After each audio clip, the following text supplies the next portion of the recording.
Ahora.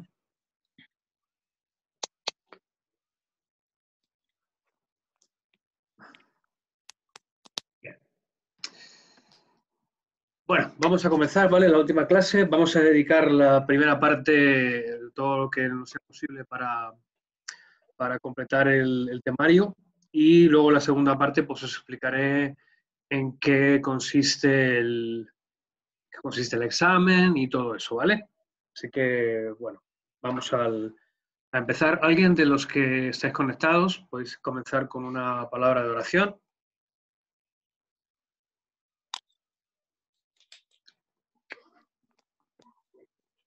Yo mismo. Venga. ¿Escucha bien? ¿Sí? Sí, sí. Vale. Padre amado, te damos gracias, Señor, porque hemos tenido la oportunidad de seguirnos preparando, conociendo tu palabra y que nuestro conocimiento se vaya ampliando, Padre amado. Pero lo más hermoso es que cada día llegamos a tener la comunión contigo. Y así mismo te pido también por todos los hermanos que estamos estudiando, que nos haya servido de mucho esta enseñanza y así nos sigamos preparando, Padre amado, con tu palabra. Gracias, Señor, por todo el día, por la familia, por los niños, por los hogares, Señor, por cada momento que estamos pasando esta situación, Señor Jesús, que nos des fortaleza, paz y tranquilidad y ante todo que esa fe, esa confianza ante ti no la perdamos, Señor Jesús. Gracias, Señor. Amén. Amén. Bien, estamos en el 10º día, 10ª clase. Estamos en vuestros apuntes, en la página 77. ¿Vale? Un finito. Vale. Chicos, el micro en la medida de lo posible o lo mantenéis bajito o lo mantenéis cerrado, ¿vale? Podéis abrirlo siempre que queráis para participar, ¿vale? Pero mantenerlo cerrado, ¿vale? Para que no haya interferencias y podamos, ¿vale? Cualquier momento podéis intervenir, podéis abrirlo, podéis preguntar, ¿vale? Pero mantenerlo cerrado, ¿vale? Vale, bueno, confío. Vale, pastor, vale. Que me habéis oído. Estáis muy callados. Bien, instrucciones prácticas para la vida diaria. El último capítulo de Hebreos sigue el estilo habitual de lo que sería una carta apostólica, en la que después de haber tenido un contenido doctrinal, una exhortación, consejos, corrección de situaciones, etcétera, después de ese contenido doctrinal, el autor busca siempre, o el escritor, o Pablo, por ejemplo, o Santiago, o Pedro, o Juan, que fueron autores de cartas, buscaban una conexión personal con sus destinatarios y una serie de recomendaciones de carácter práctico, ¿vale? Y esto en la vida cristiana y en la vida de fe es muy importante. Lo es en todos los órdenes de la vida, los que habéis aprendido un oficio, los que tenéis una profesión o los que tenemos algún nivel de estudios. Bien, a ti te podían explicar en matemáticas cómo se resolvía una división. Inmediatamente que te enseñaban la regla de la división, ¿te ponían a qué? ¿A qué te ponían? A hacer divisiones. Además, hacer una detrás de otra, porque era necesario practicar con la teoría, adquieres el concepto, pero con la práctica asimilas el funcionamiento, la mecánica, la naturaleza de algo, ¿no? Y sin duda que la vida cristiana, la vida de fe, tiene que encontrar una dimensión en la que funcione en la vida diaria, funcione en nuestra vida.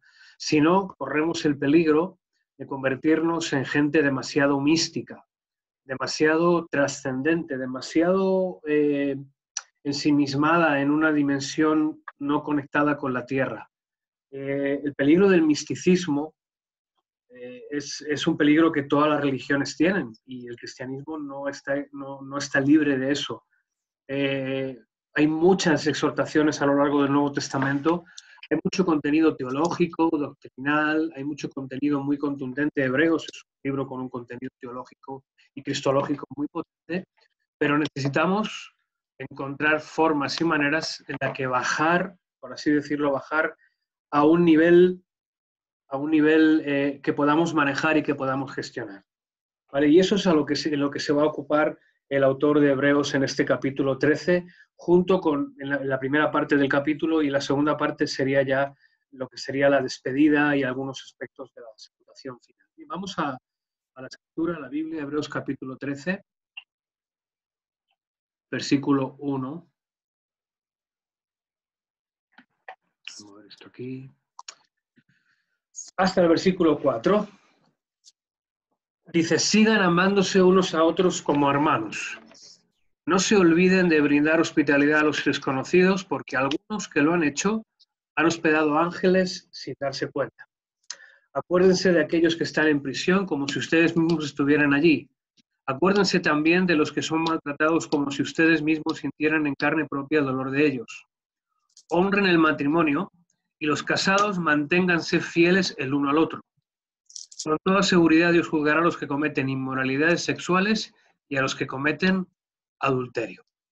Bien, vamos a parar aquí, luego continuaremos leyendo, pero esta primera parte son consejos y exhortaciones muy prácticas, pero son cosas que están un poquito desconectadas de nuestra cultura actual, cosas que no son muy habituales, ¿vale? Podemos pensar que la hospitalidad no es algo extraño, pero es cierto que no es muy común o que no es muy habitual, ¿vale? O mejor dicho, no es tan común y tan habitual como lo era en el tiempo en el que la carta fue escrita. Por eso el autor de Hebreos hace hincapié en este punto, ¿vale? Vamos los apuntes están bien, ¿vale? Pero hoy vamos a ver un poquito más el Barclay en profundidad, porque hay algunos elementos del conocimiento que tiene el autor de William Barclay que son muy, muy valiosos para entender el propósito de estos aspectos que da el autor, ¿vale?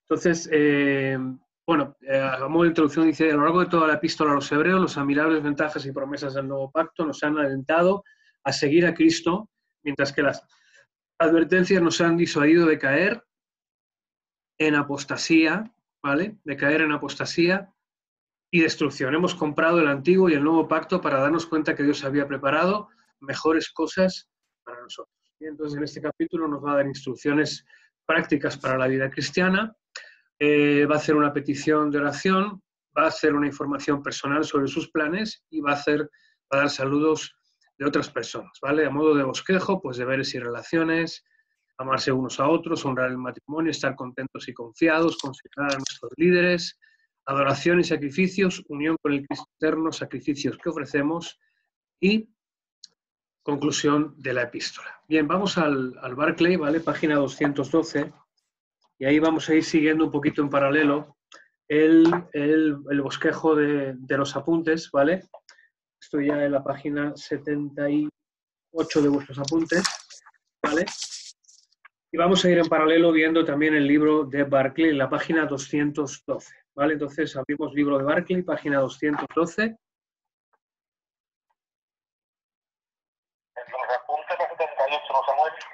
Apuntes, página 78, amarse unos a otros, y el Barclay, página 212. Bien, acertadamente para mí el autor Barclay del comentario dice evidencias de la vida cristiana. ¿De qué forma es visible, es evidente que somos creyentes, que somos cristianos?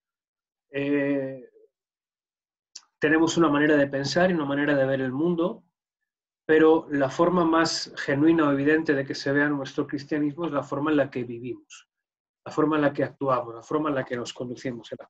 Dice que en primer lugar está el amor fraternal.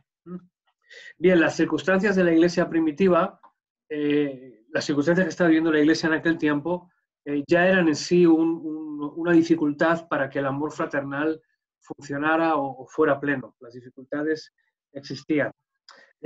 ¿Por qué? Especialmente en Hebreos, pero no solamente en Hebreos. Porque existía siempre un sentido de cierta superioridad en los que habían alcanzado la fe y los que venían llegando.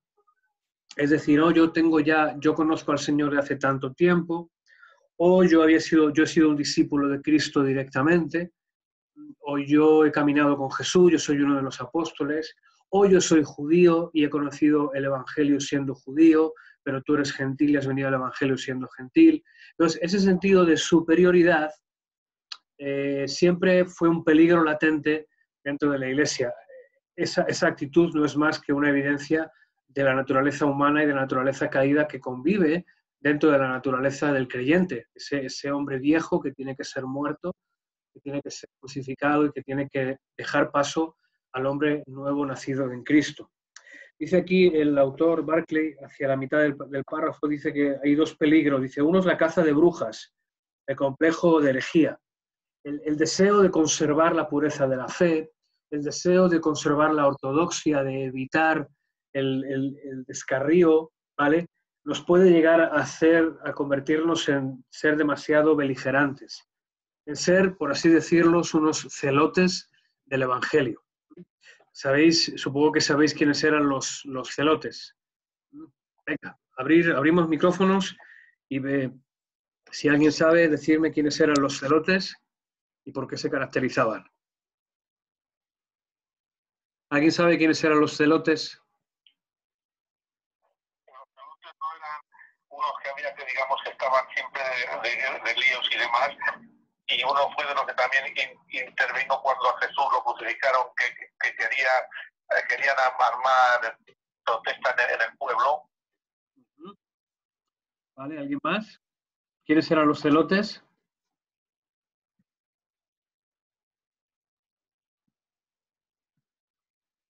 ¿Alguien se anima? Bien, los celotes eran un grupo ultranacionalista judío de los tiempos de Jesús, ¿vale? Que siendo judíos buscaban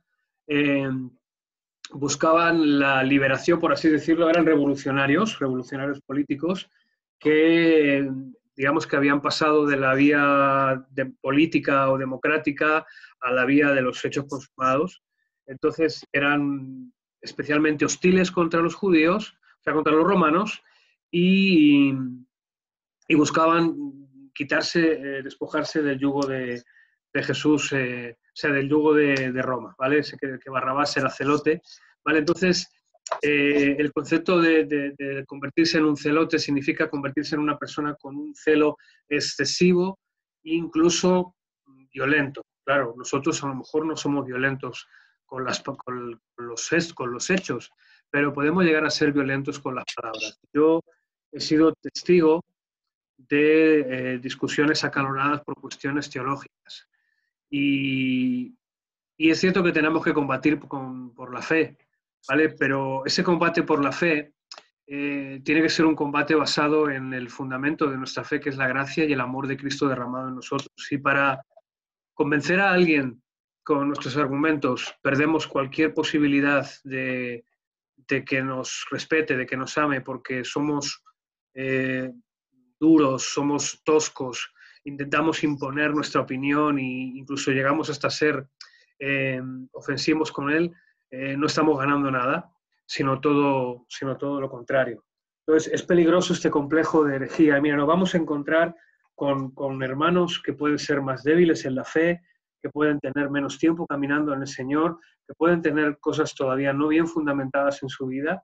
Nos podemos encontrar gente en el otro aspecto, gente que lleva muchos años y que tiene maneras de pensar en cosas que son muy diferentes a las nuestras. Entonces, cuidado con caer en este peligro, en este complejo de cazador de brujas, en este complejo de buscar las sutilezas más ínfimas y más pequeñas. Tenemos que corregir, tenemos que exhortar, pero tenemos que hacerlo en amor y mostrando gracia, siendo compasivos y dándonos cuenta de que si sabemos algo, lo sabemos porque la gracia de Dios y el Espíritu Santo nos ha dado entendimiento. No sabemos nada por nosotros mismos, y si creemos que sabemos algo por nosotros mismos, cuidado, porque el orgullo está presente y el orgullo es la antesala de la caída. Dice, primero, caza de brujas, y segundo, peligro es tratar con dureza y desapego a los que le han faltado la fe o los nervios. Esto era algo que posiblemente estaba sucediendo en el tiempo de los hebreos, y hemos visto a lo largo de la epístola cómo las exhortaciones a veces se dirigían a creyentes maduros, a creyentes que estaban firmes y consolidados, a otros que estaban en un proceso más tierno de la fe.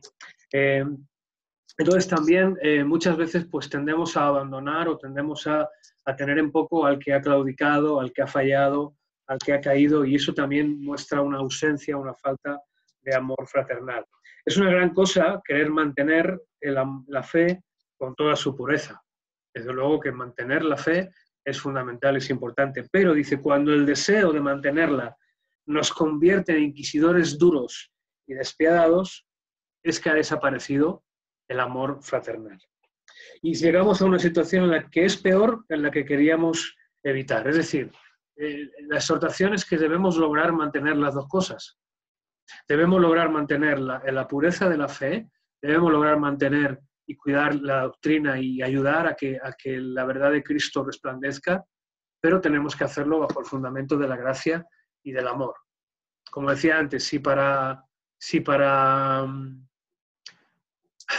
tener razón pierdo la oportunidad de tener un vínculo con una persona o de tener una relación amable con ella, y porque intento imponer y tener razón, estoy desenfocado y olvidando el foco. Si cuando compartimos con alguien o tenemos ocasión de compartir el Evangelio, vemos que una situación se tensa, un punto en particular es complicado, tenemos que tener cuidado, tener gracia, porque al final puede que logremos tener razón, pero al final habremos ganado el combate por KO, y te aseguro que cuando le pegas un puñetazo a alguien, esa persona no tiene ganas de tener mucho que ver contigo.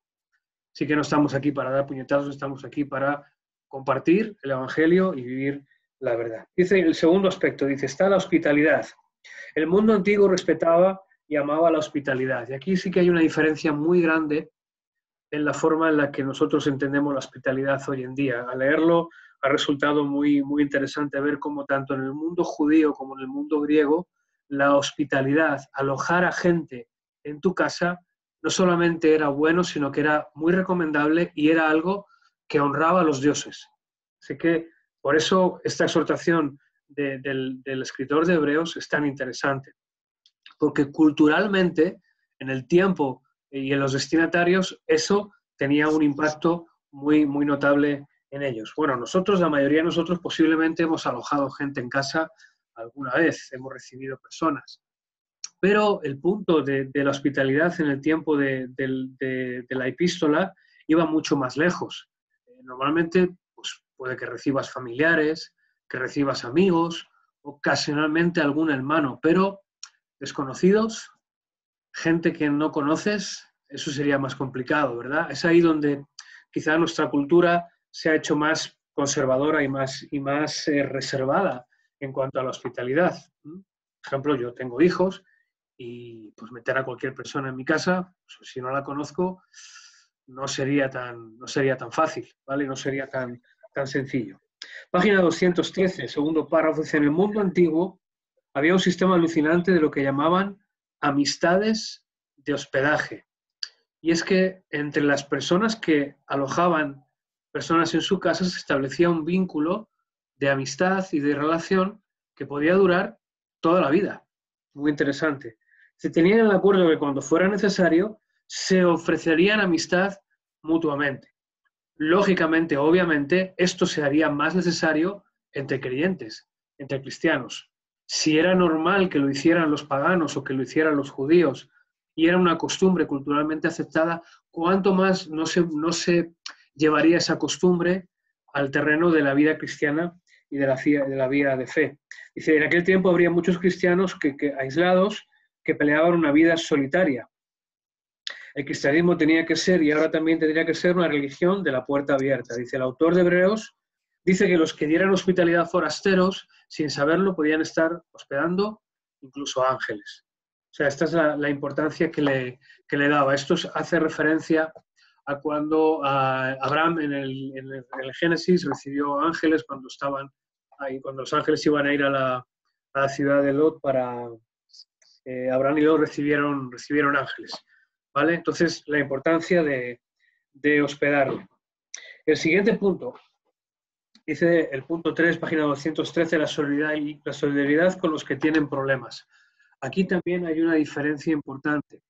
Él habla de los creyentes que están en prisión, de los hermanos que están en prisión. Y bueno, hoy tenemos ministerios de hermanos que van a las cárceles. Por ejemplo, está por aquí Melba, Joaquín. Joaquín trabaja en capellanía en prisiones, ¿vale? Y es un ministerio maravilloso, pero es un ministerio, me atrevería a decir, que minoritario. Porque estoy seguro de que todos los que estamos aquí, creo que en mi vida he ido 2 veces a una cárcel, en 2 ocasiones, y el resto de vosotros, pues no sé si habéis tenido oportunidad de visitar una cárcel o si habéis tenido la mala experiencia de tener algún familiar, posiblemente la mayoría de vosotros no. Pero en el tiempo en el que se escribió esta carta, era muy frecuente que los creyentes, que los cristianos, padecieran persecución y fueran encarcelados. Era muy habitual. Y evidentemente, sucedía a menudo que un cristiano le metían en la cárcel o algo peor. Es decir, o le maltrataban o le asesinaban. Podía ser por la fe, pero también por deudas y porque muchos de los cristianos eran pobres o porque los hubieran capturado piratas o bandoleros. Entonces, dice, la Iglesia entraba en acción. Y es aquí donde ese movimiento tan interesante que apareció en Hechos capítulo 2, de que dice que los creyentes vendieron todas sus posesiones y lo trajeron a los pies de los apóstoles y luego los apóstoles lo distribuían. Y es aquí donde ese movimiento quizás no permaneció de forma tan literal en el tiempo, pero sí permaneció ese sentido de cuidado, de protección y de responder ayudando de forma directa a los creyentes y a los hermanos en la fe. ¿Qué pasaba cuando una persona era metida en la cárcel? Pues lo que pasa ahora, una persona que meten en la cárcel, pues pierde su trabajo, pierde su familia y pierde prácticamente la capacidad de hacer nada normal. Entonces, imaginaros un padre de familia que es encarcelado y que no puede trabajar y que no puede proveer sustento a su familia. Hay una familia desamparada, hay una familia sin capacidad de tener recursos. Y eso es lo que inmediatamente la Iglesia se ponía en marcha. Vemos en el Nuevo Testamento cómo hay ocasiones en las que, por ejemplo, Pablo a los filipenses les da las gracias por la ofrenda que habían recogido para la Iglesia de Jerusalén.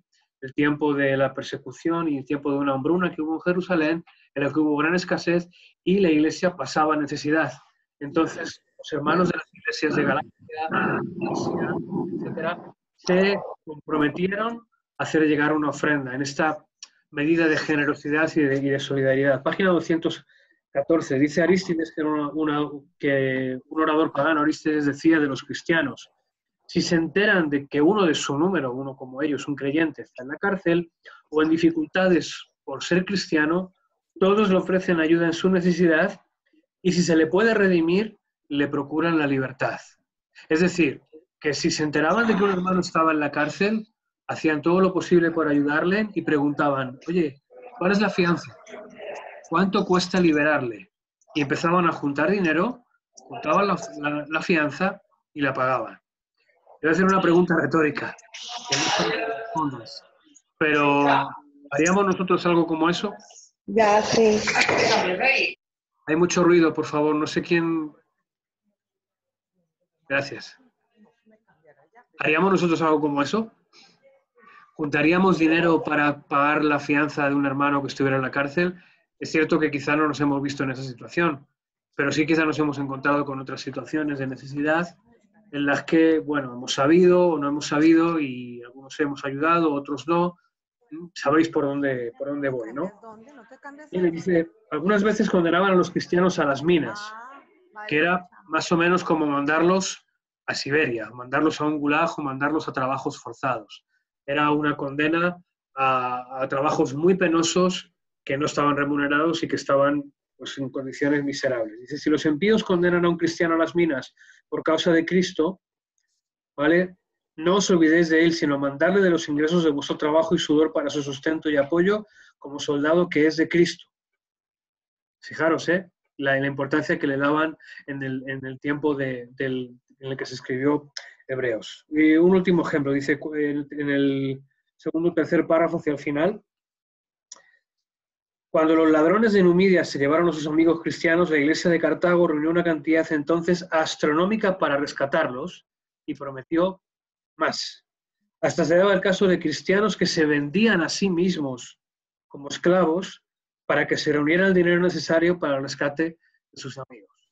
¡Wow! Yo, sinceramente, sería difícil que hoy en día muchos de nosotros estuviéramos dispuestos a hacer un sacrificio como este.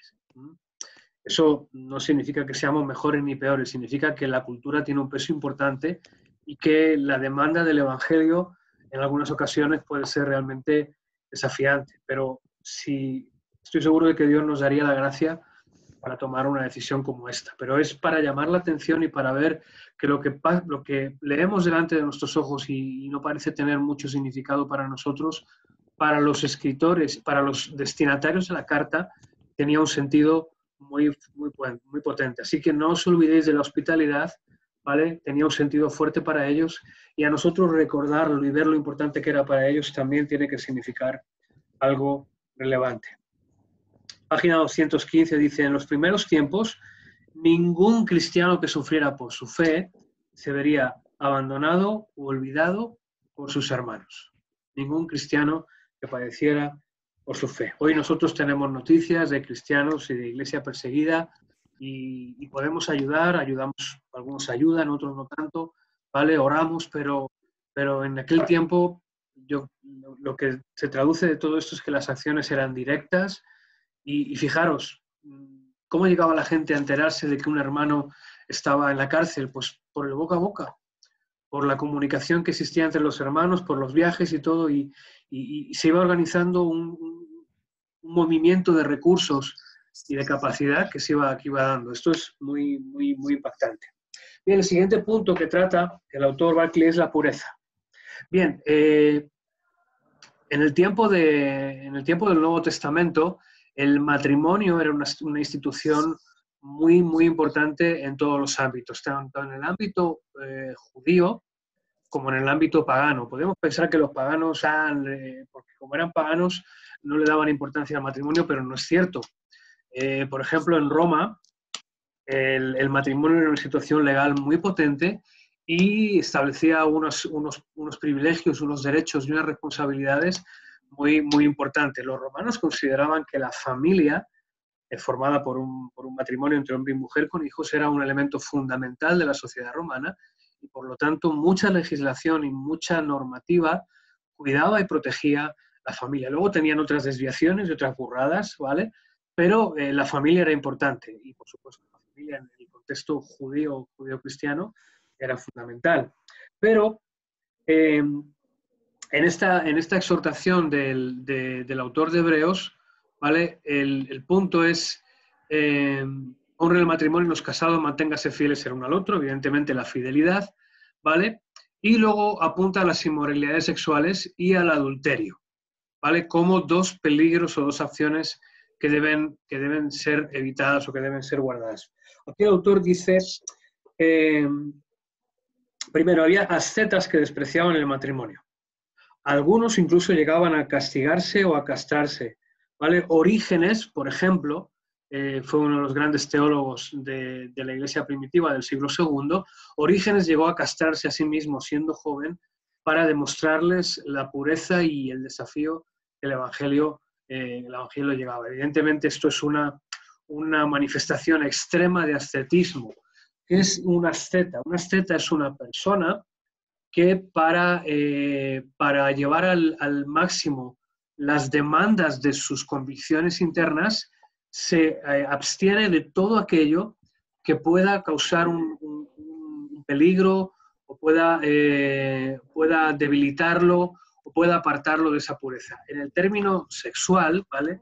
El asceta se privaba completamente de por supuesto, se privaba de casarse y se privaba de cualquier elemento que pudiera causarle ningún tipo de tentación y de acción sexual. Se abstenía de mirar, de estar en presencia de mujeres, se autocastigaba personalmente y, como en el caso de Orígenes, evidentemente es un caso extremo, llegaba hasta incluso autoinfligirse una castración física. O sea, imagínate de lo que estamos hablando en aquel tiempo, la ausencia de una medicina, o sea, no sé cómo pudo sobrevivir este hombre ante un elemento tan extremo.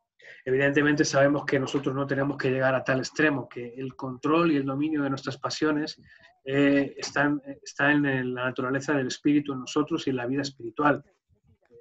Porque si para dejar de ver a una mujer me tengo que arrancar los ojos, pues estoy convirtiéndome en un asceta y en un radical.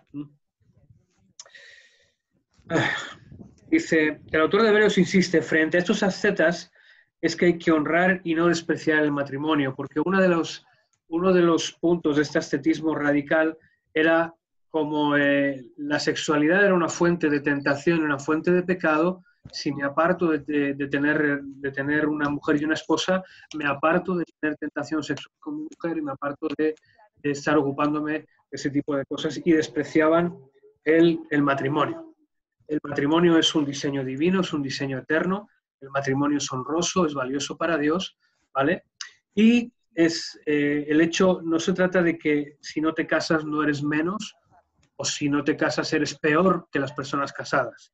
Eso es otro extremo en el que podemos caer, y es igual de peligroso, ¿vale? El matrimonio no es el estado ideal del hombre. El estado ideal del hombre es estar unido a Cristo. Ese es el estado ideal del hombre. Luego, el hombre casado o la mujer casada es un hombre y una mujer plenos en Cristo que conectan con una persona que Dios ha diseñado para que el propósito de Dios se perfeccione a través de los dos, para que los dos colaboren juntos en hacer avanzar el propósito de Dios. ¿Vale? Durante mucho tiempo, por ejemplo, en mi juventud, durante mucho tiempo el énfasis parece que solamente estuvo en que todos los cristianos se casaran, de que todos los jóvenes tenían que buscar una jovencita que fuera temerosa del Señor, que amara al Señor, y a ser posible que estuviera en el grupo de alabanza, ¿vale? Y viceversa. Y durante mucho tiempo parecía que los que no se casaban, pues eran, cuando yo era pequeño, pues decían que si no te casabas, que te quedabas para forrar Biblias, ¿vale? Entonces, bueno, hubo un sentido en el que, bueno, y al final el que no se casaba, pues es que tenía una especie de maldición o de plaga bíblica, o es que soy feo, es que soy bajito, es que nadie me quiere, y estoy seguro de que eso ha causado no pocas frustraciones, no poco sufrimiento en muchas personas, como que la soltería es una maldición, ¿no? La soltería es una desgracia, ¿no? La soltería no es una desgracia, la soltería es un estado y una condición en la que nuestra vida sirve al Señor igual que estando casados. Pablo habla de esto, Pablo habla de que el matrimonio es honroso, pero también que el que no está casado, que no procure casarse. No significa, no dice que el que no está casado no tiene que casarse. Dice que no procure, que no se afane, que no se preocupe, que no se agobie, que no diga, es que si no me caso, es que si no me caso, me tengo que casar, me tengo que casar. Lamentablemente, por no saber esperar y por no tener paciencia en Dios y por no descansar y decir, Señor, yo quiero ser un siervo tuyo y cumplir tu voluntad y hacer tu propósito. Mucha gente se ha casado mal, se ha casado con las personas equivocadas. O bien tú has escogido a la persona equivocada, o bien tú has sido la persona equivocada para otro. Estoy personalizando en vosotros, pero tengo muchos casos y muchos ejemplos y lo he visto muchas veces. Porque no se trata de, soy una pobre media naranja existiendo en este mundo, buscando mientras me... No. Somos hombres y mujeres diseñados para ser reconciliados con Dios por medio de Jesucristo, para estar plenos en Él y para que dentro de esa plenitud, ¿vale?, nuestra vida conecte con la mejor forma en la que el propósito de Dios se ha cumplido en nosotros. Si es a través del matrimonio, pues con toda naturalidad, Señor, dame la mujer idónea. Hay algunos jóvenes aquí que no están casados todavía, bueno, está Sarita por ahí, y Lady, cuando lo escuchen, no te afanes, bueno, Lady está casada, sí. pero no te afanes, no os afanéis porque Dios sabe lo que tenemos necesidad. El matrimonio es un estado maravilloso, pero la soltería también, siempre y cuando sirvamos al Señor con ambas cosas. Porque si nuestro matrimonio no sirve al Señor, es un estado de condena en la tierra. Y si nuestra soltería no es un tiempo de deleitarnos en el Señor y de servirle con todos nuestros recursos y con todo nuestro tiempo, entonces también es un castigo y también es una condena. Bien, sigo. Dice, punto B, había quienes estaban en peligro de volver a la inmoralidad. Bien, el autor de Hebreos habla de dos cosas, el adulterio y la inmoralidad sexual. El adulterio, evidentemente, estamos entrando dentro del ámbito del matrimonio. El adulterio es las prácticas sexuales entre cónyuges del matrimonio con personas ajenas al matrimonio, es decir, tener relaciones sexuales con una persona ajena a tu matrimonio, ¿vale? Y la inmoralidad sexual. Bien, el adulterio, sabemos que Jesús le dio una vuelta de tuerca al concepto. Sabéis que dijo, que es que fue dicho que si, ¿cómo es lo del adulterio?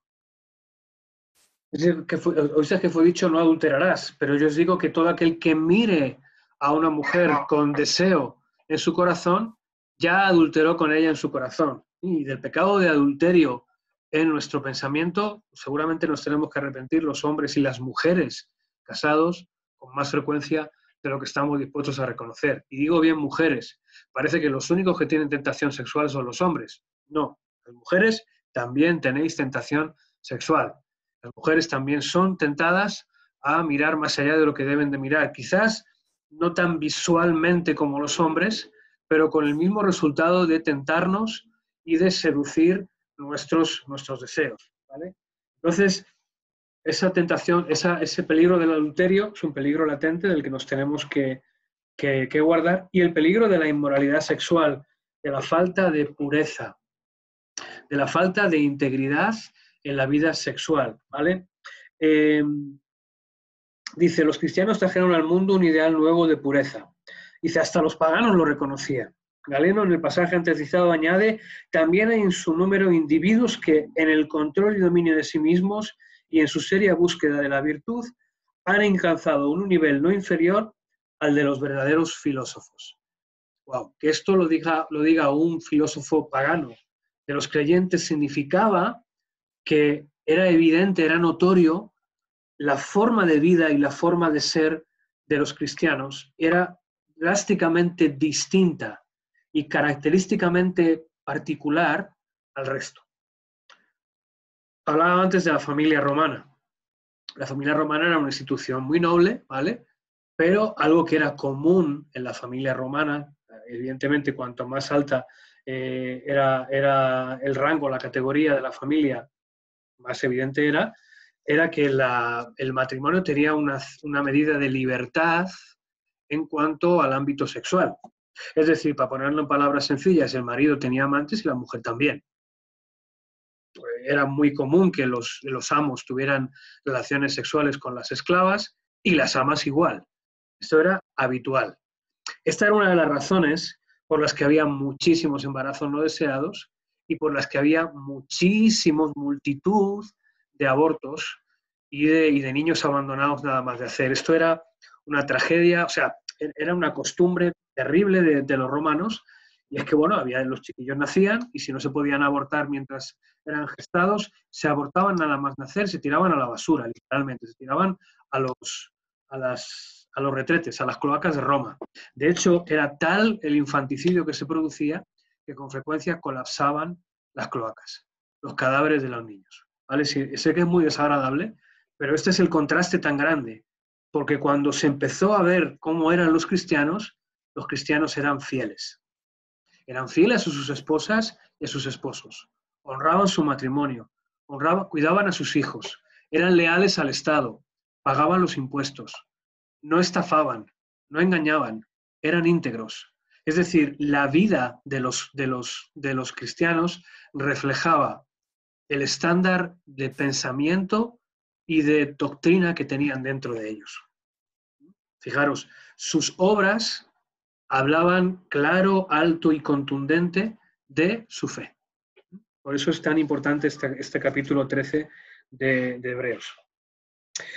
Hacia el final de este pasaje, página 215, dice: en los primeros tiempos los cristianos presentaban al mundo tal ejemplo de pureza que hasta sus críticos o sus enemigos no podían por menos que admirar. No podían acusarles de ser impuros sexualmente, no podían acusarles de borrachos, no podían acusarles de estafadores, no podían, porque no había por dónde agarrarlos. Había una pureza y una integridad genuinas. 5. Está en el contentamiento. El cristiano tenía que mantenerse libre del amor al dinero. Página 216 dice: Hebreos cita dos grandes pasajes del Antiguo Testamento. Vamos a leerlos. Josué 1:5 y Salmo 118, versículo 6. Para los que estáis en línea, que estáis muy callados, que alguien me busque el Salmo 118, versículo 6, y tú, Pedro, Josué 1, versículo 5. Vengo en un minuto, que voy a por un vaso de agua, que se me seca la lengua.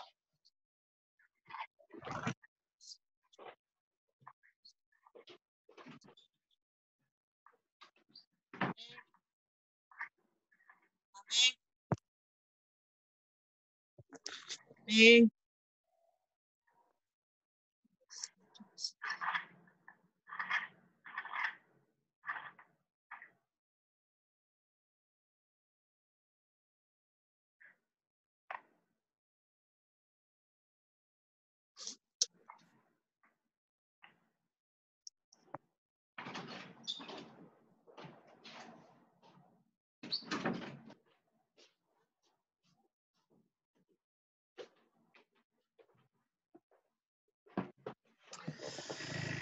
Bien, estoy de vuelta. Josué 1.5, Pedro. Ya lo tengo, te lo leo. Por favor.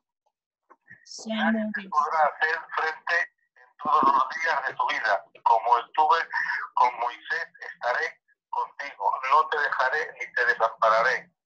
Como estuve con Moisés, estaré contigo, no te dejaré ni te desampararé. Un texto muy conocido. Salmo 118, versículo 6. ¿Quién lo va a leer por ahí? Amén.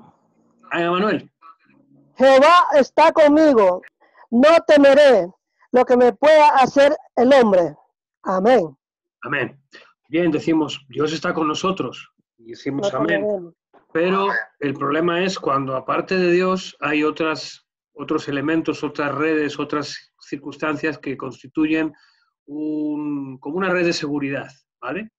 Como un soporte. Y ese es el punto al que está apuntando el autor de Hebreos. Dice: para mostrar que el hombre de Dios no necesita nada más, porque tiene siempre consigo la presencia y la ayuda de Dios. Aquí el autor no profundiza mucho, pero los apuntes sí. Estoy en un momento. Ahora os digo dónde vamos. Vale, estamos en estar contentos y confiados. Página 80 de vuestros apuntes. La 80 de los apuntes. Estar contentos y confiados.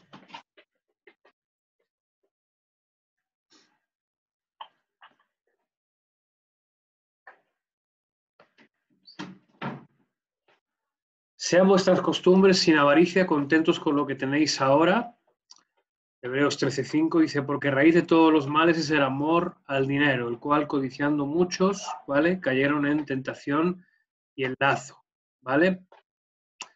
Esto se ha aplicado muchas veces, pero huelga a decirlo, el problema no es el dinero, el problema es el amor al dinero. No codiciarás cosa alguna de tu prójimo. Éxodo 20, versículo 17, ¿vale? Poned la mira en las cosas de arriba, no en las de la tierra, Colosenses 3, versículo 2. No os hagáis tesoros en la tierra, sino haceos tesoros en el cielo, donde ladrones no minan ni hurtan, porque donde esté vuestro tesoro, allí estará también vuestro corazón. Bien, pregunta. A ver, ¿cuál es la pregunta? ¿Podemos ser creyentes, podemos ser cristianos y manejar bien? Ahí, a ver si logro hacer bien la pregunta. No hay un problema, no voy a hacer la pregunta, voy a hacer una reflexión, disculpar. Dios no tiene un problema con el dinero, sino que el problema lo tenemos nosotros porque el dinero constituye una fuente de seguridad, una fuente de confianza. Es como esa red de seguridad que sostiene. Y entonces el problema reside en que no saber gestionar bien ese recurso o depender en exceso de él nos va a hacer perder nuestra confianza en Dios y vamos a descansar más en la seguridad que nos provee los recursos o la capacidad económica. No hay que, como dice Fernando, no hay que echar el agua con el niño dentro. El problema no es el dinero, el problema es amarlo y tenerlo por encima de nuestra confianza y nuestra seguridad en Dios. Ese es el problema. Las personas que ponen su mente o afecto en los bienes materiales, dinero, lo que éste puede comprar, no son felices. No importa cuánto tienen, siempre querrán más. El amor al dinero conduce a muchas personas a mentir, defraudar, robar y ser deshonestos y tramposos en los negocios. Es cierto que también hay ejemplos de lo contrario. Es cierto que también hay gente que logra mantener, tener recursos o tener capacidad económica o tener riquezas y mantener cierto equilibrio. Pero son las excepciones. La realidad es que el dinero como sistema, como sistema tiene un potencial de corrupción muy grande. Es difícil mantenerse equilibrado cuando hay mucho, hay poco, cuando escasea o cuando se convierte en una fuente de conflicto. Por eso habla de contentamiento. Contentamiento es estoy bien como estoy ahora porque Dios está cuidando de mí. Estoy bien ahora porque lo que tengo es provisión de Dios en mi vida. Estoy bien como estoy ahora porque lo que falta es algo que Dios ha decidido que no tenga o algo de lo que Dios está privando, ¿vale? Evidentemente estamos hablando de situaciones en las que no hemos incurrido en una irresponsabilidad, ¿vale? Por ejemplo, si tienes 3 tarjetas de crédito y vas a por la cuarta, ¿vale? Pues que tengas escasez económica no es una prueba de Dios en tu vida, es una falta de responsabilidad en tu economía. Y ahí no está operando el contentamiento, sino el agobio de que para pagar una tarjeta sacas otra. Y aprovecho para decirte que eso es lo peor que puedes hacer, ¿vale? Las tarjetas las carga el diablo y las usan los que no saben guardar el dinero, ¿vale? Samuel, Muy peligrosas. Marta. ¿puedo contar un testimonio con respecto a eso que me pasó en esta clase de Hebreos? Por favor, claro que sí. Nosotros tenemos la cuenta en Bankia y aunque Fabián tiene domiciliado, pero ahora llega una orden de que tenemos que tener una tarjeta de crédito sí o sí para que no nos cobren las transferencias y eso, ¿no? Y el mantenimiento. Entonces nosotros oramos con Fabián ese día y le dijimos, Señor, si es tu voluntad que volvamos a coger tarjeta de crédito porque nos obligan para no pagar, por favor, dinos, háblanos, ¿no? Porque nosotros hace años ya habíamos dejado todo eso. Y nos metemos a la clase de Hebreos y usted dice, por favor, una clase. Y dice usted, no cojáis tarjetas de crédito, que eso es del diablo. Y nosotros habíamos orado por la mañana con Fabián de que por favor nos dijera si teníamos o no, o pagábamos el mantenimiento, porque al fin y al cabo el dinero es de Dios, ¿no? Sí. Entonces, pues nosotros tenemos ese testimonio y le daba gracias a Dios, porque Dios utiliza a sus hijos y para cuando le preguntamos, contestarnos. Bueno, ese es mi hijo, va por ahí. Gracias, Marta. Es un tema muy delicado, ¿vale? El tema de las tarjetas de crédito, porque ha llevado a mucha gente a la ruina, literalmente, ¿vale? Y es porque la cuestión económica es muy sencilla, o sea, tienen unos intereses altísimos y son muy fáciles de obtener y muy difíciles de soltar, ¿vale? Yo no he tenido esa experiencia personalmente, pero sí la he tenido por personas de mi entorno en la que las deudas se convierten en muy grandes. Así que hay que huir de ellas al máximo posible, ¿vale? Yo tengo que confesar que tengo una, pero también por la misma razón, porque me obligaron a tenerla por la cuenta, ¿vale? Y la uso excepcionalmente y algo que nos comprometimos Marta y yo a hacer desde que nos casamos. Todo lo que compráramos debería poder pagarse íntegramente sin pagarse a plazos. Si no se podía pagar íntegramente, no se compraba. excepciones, aquello evidentemente que superara nuestra capacidad. Por ejemplo, la casa no se pudo pagar entera, pues la casa hay que pagarla en cómodos plazos, ¿vale? En la hipoteca. Pero no hemos comprado nunca un electrodoméstico a plazos, no hemos comprado nunca una tele a plazos y creo que nunca hemos comprado nada a plazos. Cuando hemos necesitado comprar algo, hemos intentado administrar nuestra economía para tener el dinero y decir, toma.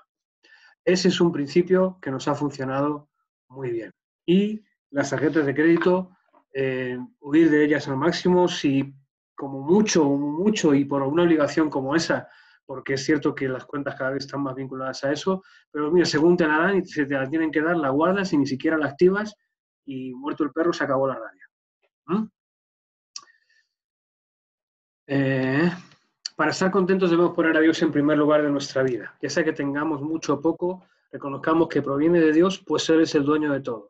Sabe qué necesitamos y en qué cantidad. Mateo capítulo 6, el Sermón del Monte, cuando Jesús habla de que Dios alimenta a las aves, alimenta a los pájaros y que nosotros valemos mucho más que ellos.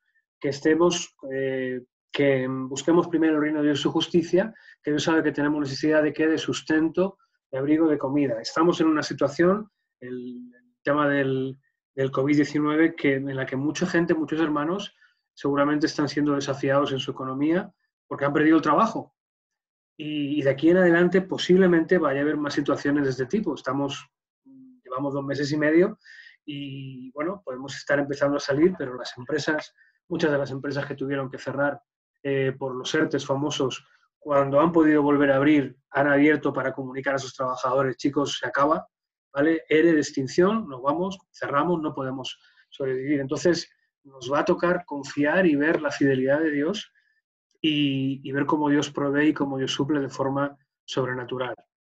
La clave es no estar preocupados y no dejar que nos agobie, y la generosidad, compartir, ser generosos, dar, tener una medida de generosidad en otros. Bien, siguiente punto, considerar a nuestros líderes. Hebreos capítulo 13, versículos 7 y 8.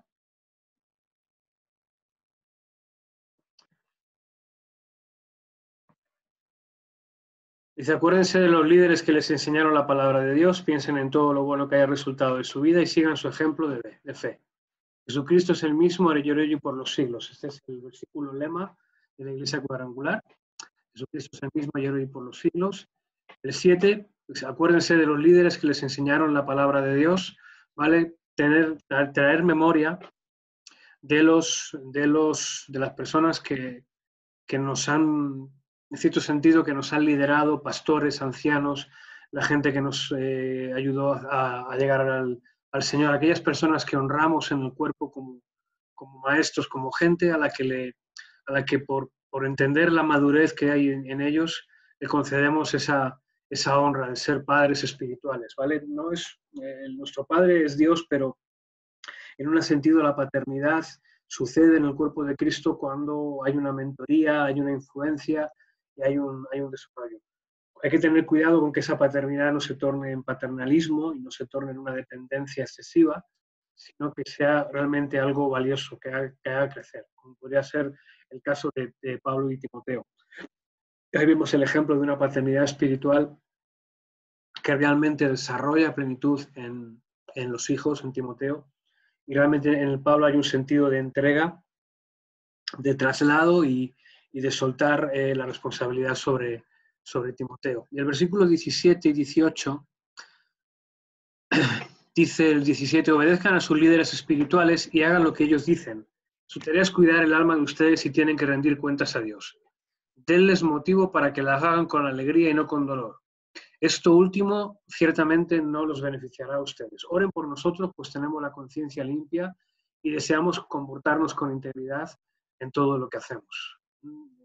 Personalmente me siento muy honrado de saber que mucha gente está orando por nosotros y es algo que me conmueve porque sé que mucha gente entiende esto, muchos hermanos entienden esto, no en un sentido literal de letra que dice tienes que orar por los pastores sino con una convicción espiritual. Y eso es muy valioso y eso es increíble. Yo estoy seguro de que la oración de los santos nos guarda y nos preserva de forma que no podemos imaginar. Y gracias por extensión a todos los que sé que oran por nosotros. Y no dejemos de orar unos por los otros, de orar por nuestros pastores, por nuestros líderes y de orar los unos por los otros. Eso es una forma muy práctica de vivir la vida cristiana, una forma muy práctica de tener en nuestra mente a la gente que forma parte del cuerpo, forma parte de la familia de la fe.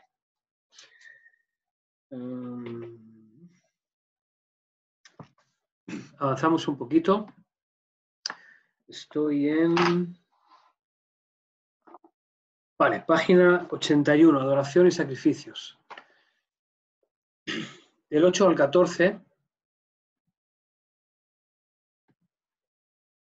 dice el versículo 8, Jesucristo es el mismo ayer y por siempre, así que no se dejen cautivar por ideas nuevas y extrañas. Su fortaleza espiritual proviene... ¡Ay, Señor! Se me ha ido. A ver. ¿Dónde está esto? Perdón. Su fortaleza espiritual proviene de la gracia de Dios y no depende de reglas sobre los alimentos que de nada sirven a quienes las siguen. Tenemos un altar del cual los sacerdotes del tabernáculo no tienen derecho a comer. Bajo el sistema antiguo, el sumo sacerdote llevaba la sangre de los animales al lugar santo como sacrificio por el pecado y los cuerpos de esos animales se quemaban fuera del campamento. De igual manera, Jesús sufrió y murió fuera de las puertas de la ciudad para hacer santo su pueblo mediante su propia sangre. Entonces, salgamos al encuentro de Jesús fuera del campamento y llevemos la deshonra que él llevó. Pues este mundo no es nuestro hogar permanente, esperamos el hogar futuro. Bien, es un pasaje un poco complicado, un poco enrevesado de interpretar, ¿vale? Y a mí me gusta la interpretación que hace el autor Barclay en el libro. Así que vamos al Barclay, página 218, y vamos a ver cómo él hace la interpretación, ¿vale? Barclay, página 218.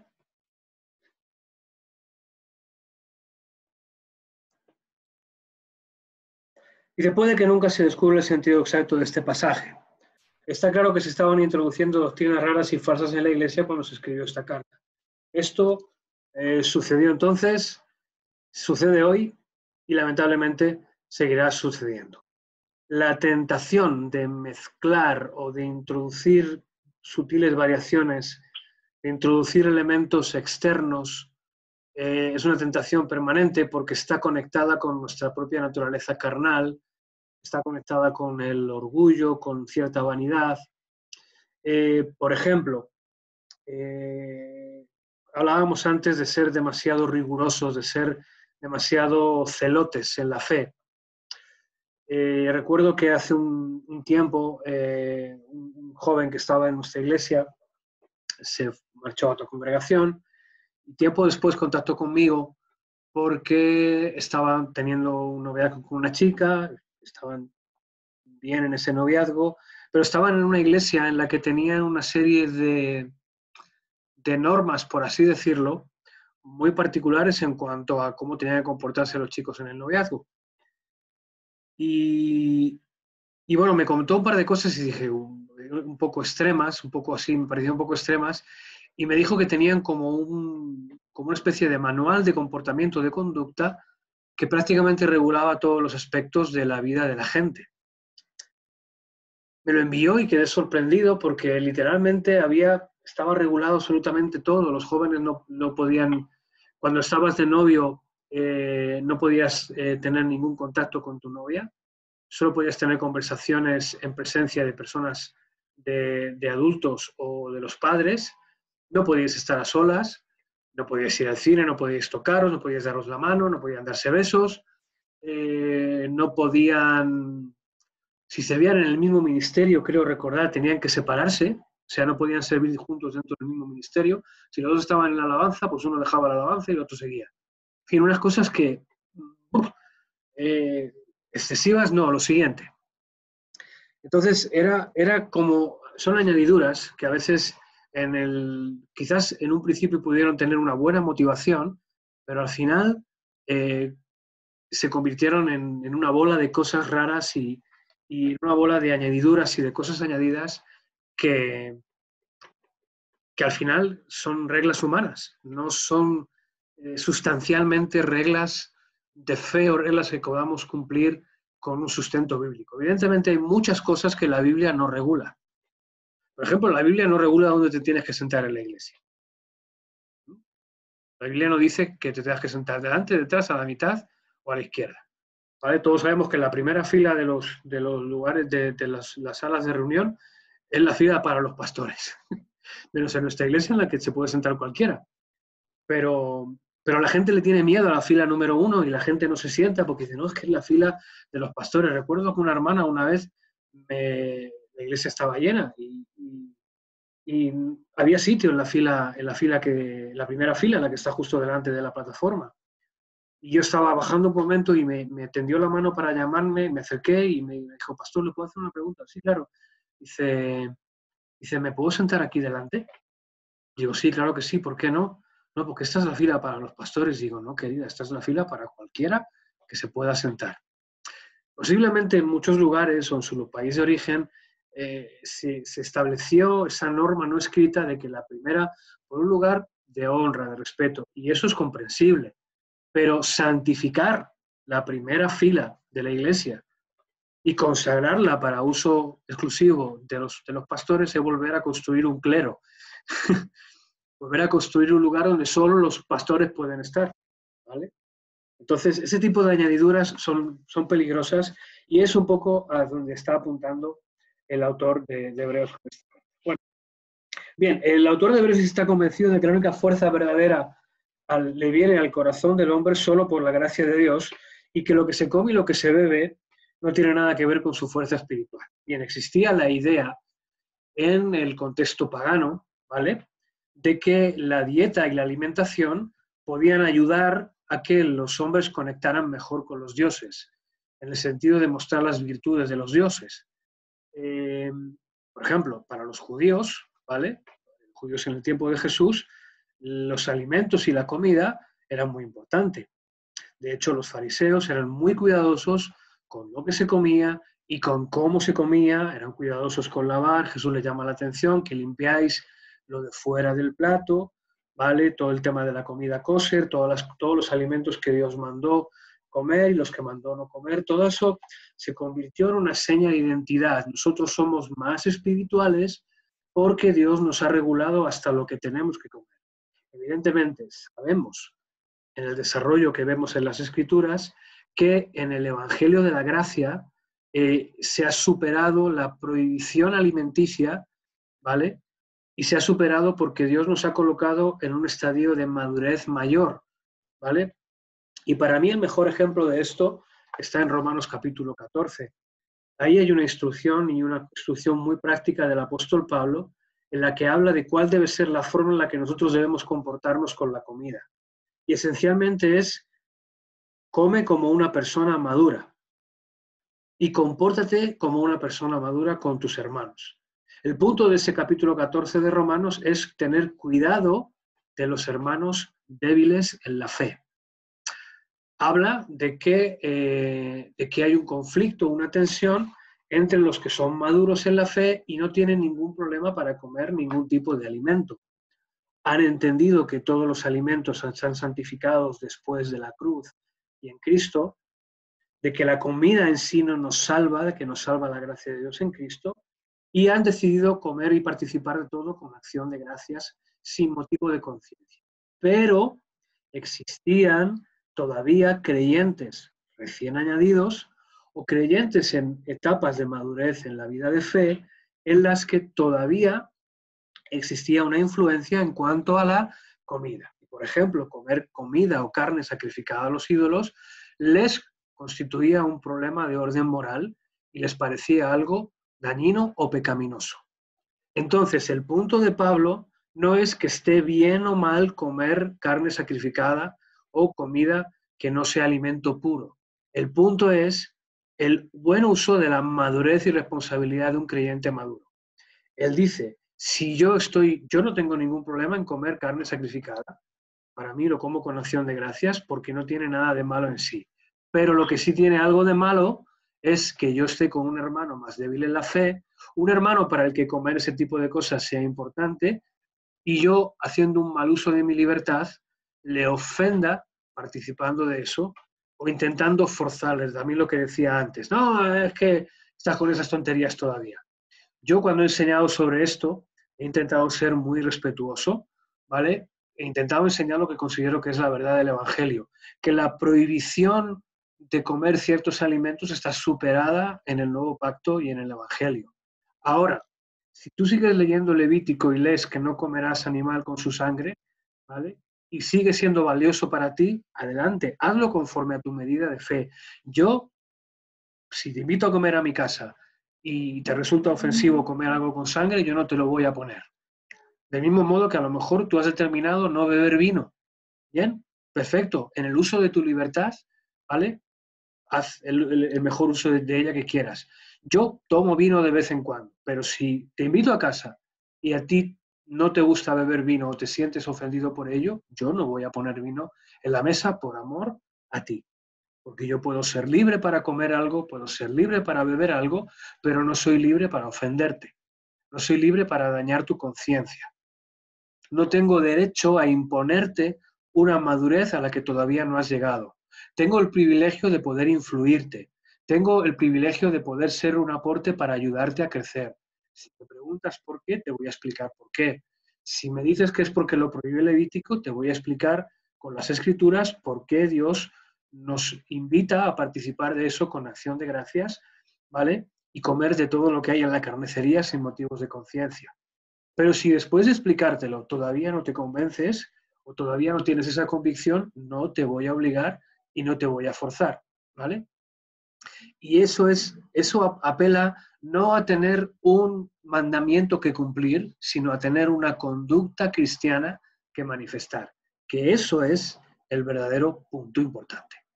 Y ese es el punto en el que tenemos que vivir. Si a la hora de yo actuar, mis convicciones son ofensivas para otro, me guardo mis convicciones en mi bolsillo y las vivo para mí.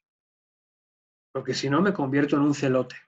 Me convierto en alguien que está ofendiendo con la fe. Y no puede haber nada peor que ofender con la fe. Aquello que tendría que ser una herramienta para ayudar a otros a venir a Cristo, resulta que se convierte en algo con lo que la gente se esconde y se aleja.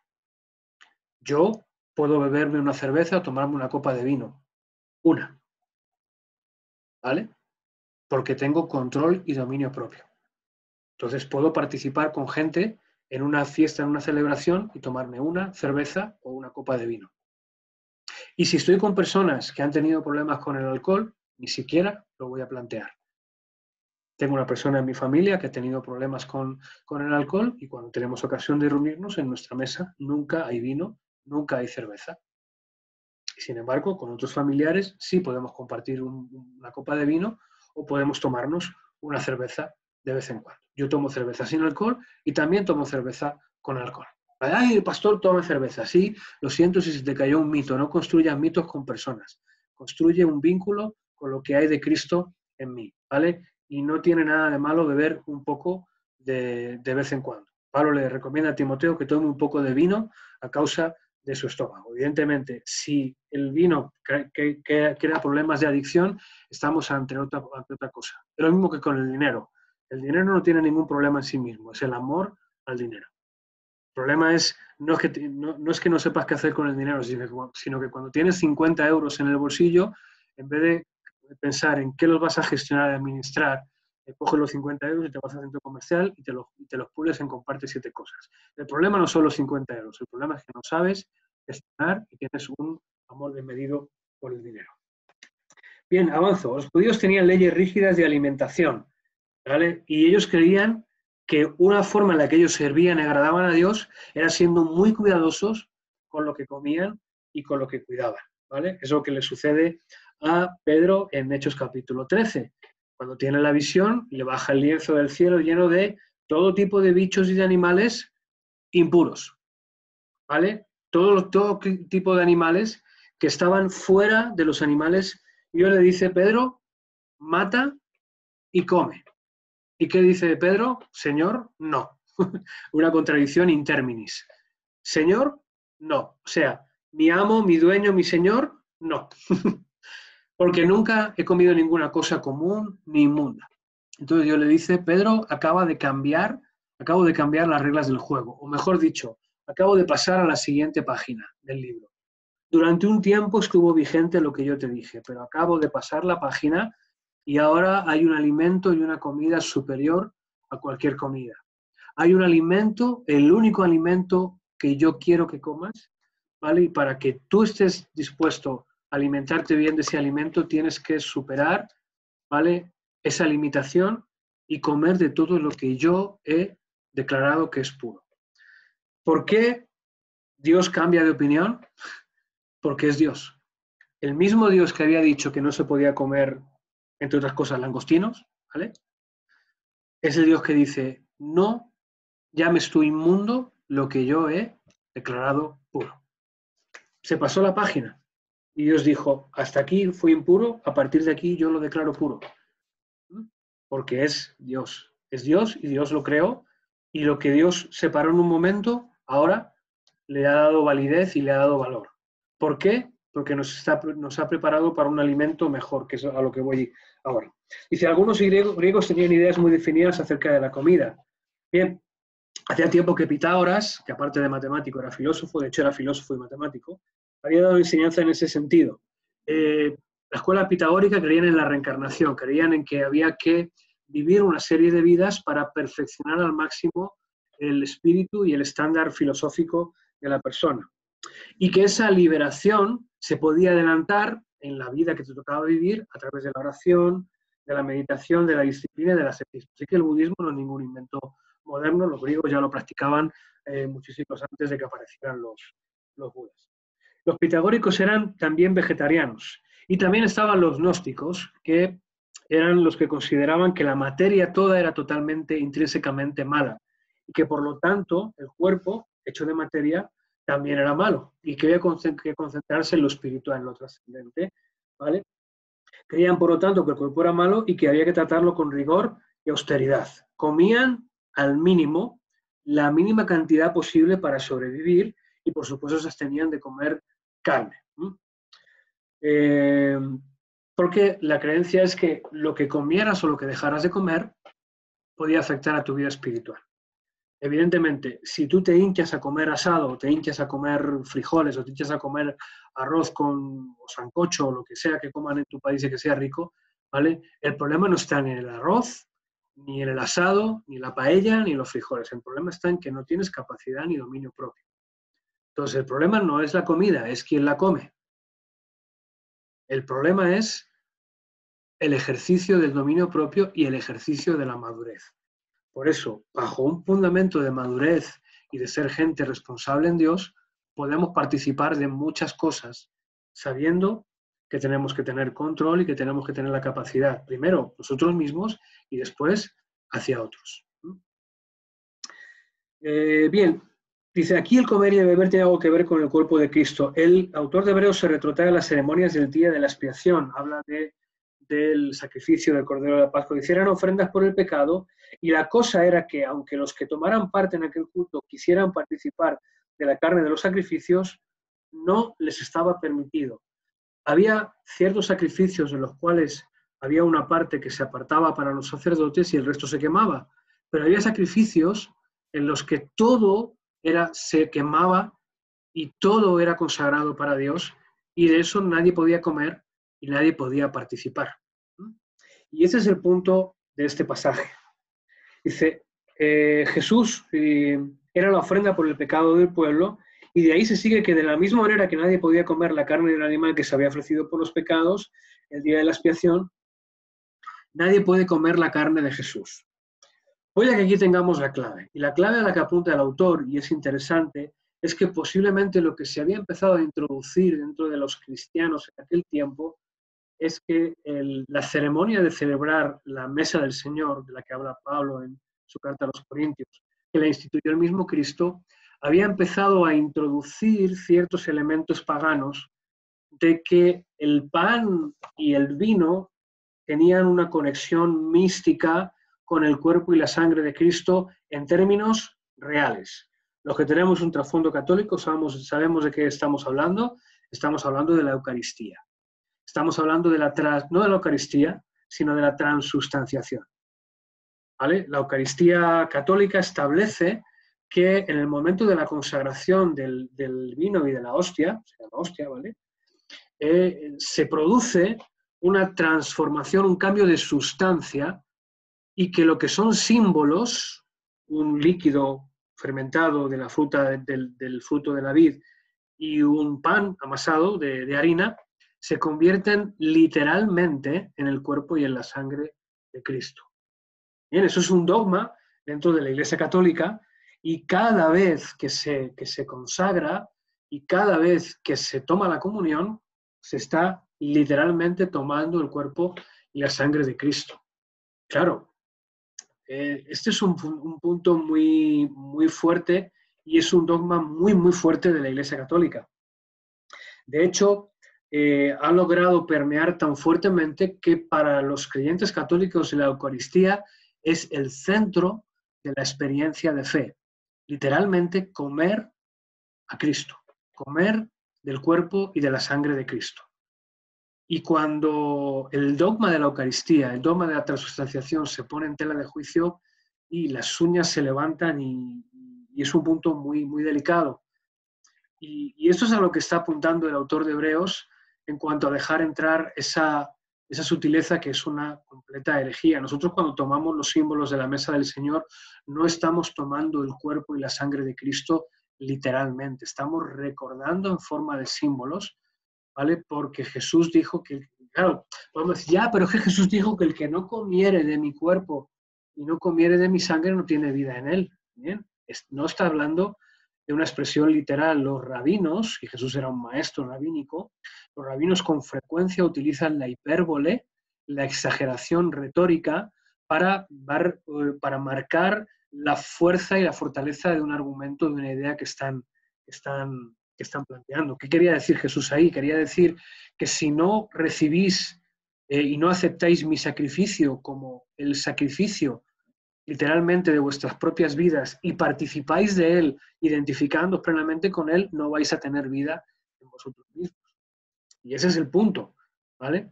Entonces, está hablando de cómo cosas se introducen sutilmente y pueden llegar a constituir comportamientos religiosos torcidos, y que perviertan la pureza y la sencillez de la fe.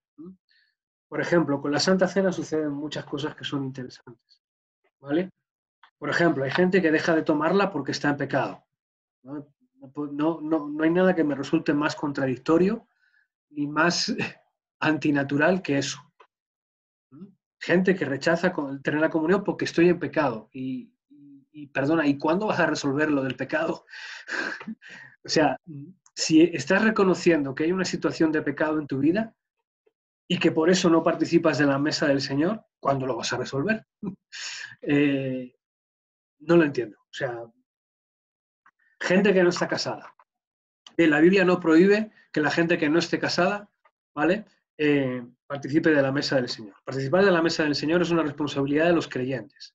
Ahora, las parejas que son matrimonio de hecho, que viven juntos y que conviven juntos como un matrimonio, deben procurar normalizar su situación delante de las autoridades. Evidentemente, el hecho de que no lo hagan deliberadamente y conscientemente constituye una falta de responsabilidad. Un pecado, yo no iría tan lejos, yo personalmente, ¿vale? Pero sí que cuando yo tengo conocimiento de esa situación, exhorto a que las personas regularicen su situación y se comprometan en un vínculo matrimonial formal delante del Señor. Eso no significa hacer la gran boda, traje blanco. Traje blanco cuando ya lleváis 10 años o 15 años juntos y 15 años disfrutando el uno de otro, lo de traje blanco ya huelga, ¿vale? Un traje elegante, un traje bonito, pero no blanco, ¿vale? ¿Entendéis el punto? ¿Vale? Pero privarnos de cosas porque se meten en nosotros ciertas ciertos clichés religiosos son peligrosos y son dañinos. Otra cosa que he visto con los diezmos y con las ofrendas y con gente que ha venido de sus países y ha venido a España y ha permanecido vinculada a la iglesia de la que salieron. Amado, allí donde comes, participa de la casa en la que comes y ayuda a que la casa en la que comes crezca. O sea, si comes aquí, participa aquí. Y si comes allí, participa allí. Pero yo he conocido personas que durante años han sido controladas por pastores y por líderes en sus países de origen, estando aquí en España, controladas al punto de que ellas tenían que ofrendar y diezmar. Estando aquí en iglesias, siendo miembros de iglesias aquí, congregadas aquí, tenían que ofrendar y diezmar allí, con un control férreo. No es que soy tu pastor, es que soy tu padre espiritual, es que soy tu cobertura y este tipo de cosas que no son sino manipulación y control de la gente. Amados, si no ofrendamos, si no diezmamos con libertad y con un fundamento de gratitud, es basura, es abominación. Es algo que no bendice y que no sirve para nada. Y mucho menos bajo ese sistema de control y de dominación que no puedo pensar en nada más perverso. Si no ofrendas, si no diezmas bajo un fundamento de gratitud y de acción de gracias, en el lugar donde te congregas, ¿vale? Para edificación de la casa en la que vives y en la que te alimentas, mejor que no lo hagas. Y si en algún sentido, yo sé que no es el caso de vosotros, y si conocéis a alguien así, orad y aconsejadle que se libere de ese yugo. Ese yugo es un yugo dañino, es un yugo falso. Nadie puede ejercer un control así por la gente. Si quieres bendecir a la congregación en la que naciste o en la que estás, hazlo con acción de gracias, ¿vale? Pero hazlo bajo un principio de generosidad. Como principio, diezma, ofrenda en la casa en la que estás. Y también, si quieres ser generoso con la casa, hazlo. Dios te añadirá y te abundará, porque la generosidad es algo que replica el corazón de Dios, pero hazlo así, ¿no? Que no seas manipulado por algo tan perverso como eso. Y es a lo que está apuntando aquí el autor de Hebreos. Cuidado con dejar que esas manipulaciones nos roben la libertad y empiecen a introducir cosas raras, cosas extrañas y cosas que nos roban y nos quitan la libertad y la vida de Cristo.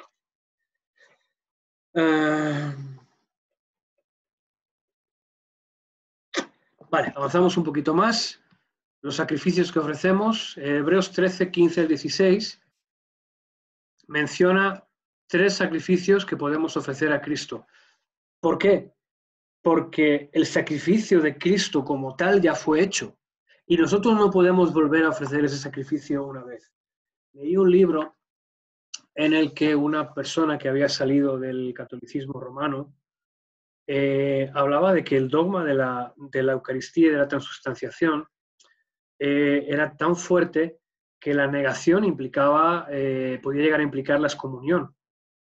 Y que para la Iglesia católica lo que sucedía en la Eucaristía esencialmente era un continuo sacrificio de Cristo. Fijaros el punto tan fuerte que toma esto. O sea, Cristo es muerto y crucificado cada vez que se ofrece la Eucaristía, cada vez que se derrama la sangre. ¿La práctica qué implica esto? La práctica implica que hasta que no haya una nueva Eucaristía, el sacrificio de Cristo no es eficaz. La sangre de Cristo no se derrama y por lo tanto no quita los pecados. Es terrible. Es una herejía monstruosa, pero es un fundamento de la fe católica. Y es muy difícil remover este fundamento sin la gracia del Espíritu Santo, porque son muchos siglos de tradición y muchos siglos de temor, de miedo. El miedo es un agente poderoso para mantener a la gente movilizada. Ay, es que si no tomo la comunión, me voy al purgatorio. Si estoy en pecado y no me confieso, no puedo tomar la comunión. Todo es un círculo vicioso que se va retroalimentando. ¿Alguien quiere comentar algo? ¿Estáis muy callados? ¿Nadie dice nada? No sé si estáis ahí. ¿Os habéis dormido? Si alguien quiere comentar algo sobre esto, ¿vale? Podéis abrir el micrófono.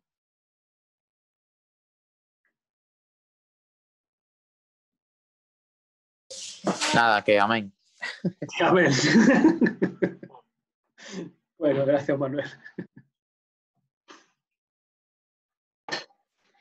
Mira, que eso digo yo, me acuerdo que, bueno, yo vengo de la iglesia católica, pues, y de niña, pues, mis padres en ese aspecto fueron bien rectos, pero entonces cuando ahora mi padre se enteró que yo me eché evangélica y me fui ahora a los 16 años a verlo, me dice, solo porque eres mi hija te abro la puerta, porque si no, ni la puerta te abría. Y se te nota que eres feliz, pero pues, se nota mucho eso de qué pena que da que cuando la familia sigue con ese tema de la idolatría, de que si, bueno, todas las cosas que nombró usted se mantienen y uno pues mirar la luz y quitarse ese velo es una maravilla, porque la verdad que tanta cosa que le meten a uno y a veces yo he llegado a la conclusión que no tienes ni la felicidad, pero no es una felicidad de porque tienes grandes cosas, sino porque ves ves lo que es lo verdadero y no se necesita tantas cosas para estar con Dios. O sea, claro, no que no es fácil, pero tampoco es que digo como lo ponen ellos. Imposible, nos ponen tantos pegas y como eso, bueno, hay muchas cosas, pero la verdad que ser libre en eso es maravilloso y cuánto anhelaríamos que nuestra familia que no conoce y sigue manteniéndose en eso, llegarán a conocer la verdad. Ese tipo de cosas son siempre en la experiencia religiosa del hombre, el hombre en esa naturaleza religiosa que tiene, el peligro de la mistificación, el peligro de perder el balance, de perder el equilibrio, no resulta fácil mantenerlo. Por ejemplo, no quiero ofender a nadie con esto, ¿vale? Y lo respeto mucho, ¿vale? Pero, por ejemplo, hay personas que consideran que el lugar donde nos reunimos, ¿vale? La iglesia, el local donde nos reunimos, tiene un componente cuasi sagrado. De hecho, incluso hay personas que a veces pues llegan delante de la plataforma y se arrodillan y conectan con ese lugar como si fuera algo sagrado. Y yo lo puedo entender, ¿vale? Por esa mística, por esa capacidad o esa necesidad que tenemos de conectar elementos naturales con lo espiritual. Por eso el desarrollo del cristianismo en la Iglesia Católica empezó a conectar mucho los elementos espirituales con elementos simbólicos. Fijaros que se dio la vuelta a lo que hemos venido diciendo en Hebreos. En Hebreos vimos cómo el autor se esfuerza por conectar todo lo simbólico con lo verdadero, con Cristo, y centrar nuestra experiencia de fe en una relación con Cristo y en un desarrollo de esta vida espiritual con Cristo. Pero a partir del siglo III, y especialmente en toda la Edad Media, pues es una vuelta a todo lo simbólico, a todo lo místico y a todo lo encerrado en un halo de misterio. Y eso es un peligro latente que tenemos que cuidar, que tenemos que proteger. Podemos mitificar o mistificar personas, podemos mistificar cosas, ¿vale? Por ejemplo, podemos mistificar o podemos considerar que ciertas iglesias son mejores que otras porque allí se mueve más el Espíritu Santo que aquí.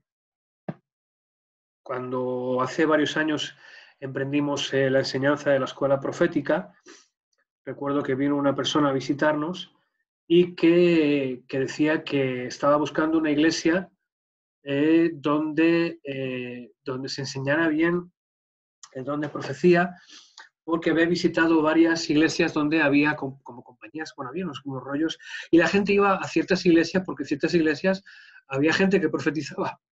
Pues no, vente conmigo porque allí te van a profetizar. No, pero aquí hay una escuela profética. No, pero es que aquí la profecía fluye todos los domingos.